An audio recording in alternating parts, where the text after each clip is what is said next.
an article this last July 29th. I will never forget it. And there was an excerpt in the article that alarmed me, and not much surprises me anymore, regarding the swine flu and the military, implementing the military to help out.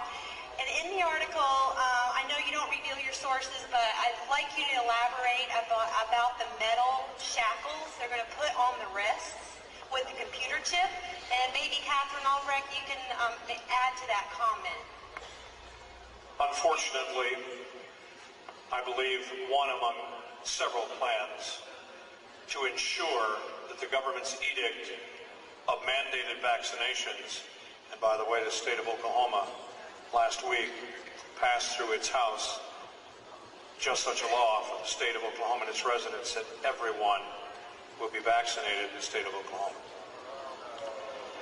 Now, having said that, there are also plans that will ensure that you do not freely travel, nor will you be able to really go anywhere without proof that you have had the vaccination at the point that the government mandates that certain levels of the population take the inoculation.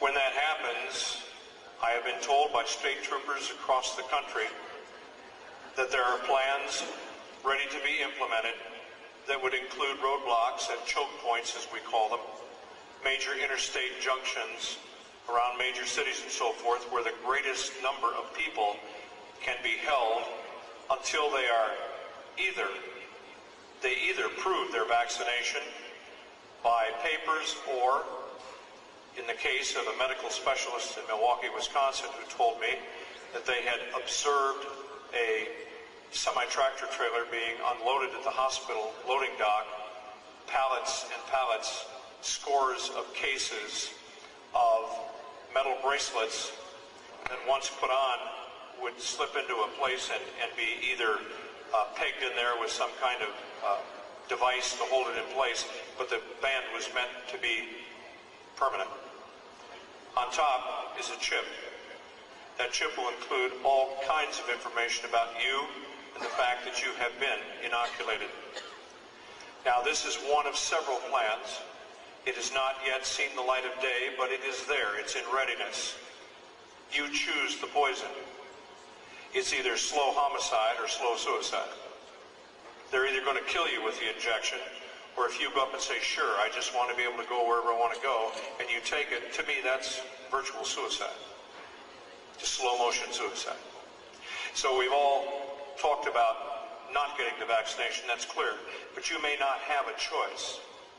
I am told that the plans include buses that will be standing by for people in roadblocks that refuse to take the inoculation. The people will then be escorted to the buses and taken, as I was told in the state I was in at that time when I was speaking to the troopers, you're going to get a free ride to a nice warm bunk at Fort Riley. Well, it's one of several plans. We can't know until they're implemented, but I assure you that those plans are in place, and law enforcement is going to be pulled in. And one of the articles I wrote, I said the law enforcement community will enforce the New World Order. There will be many that will not, and that's good news for us. But I believe it's still a majority that will be standing in line saying, get your shot or get on the bus. That's what's coming.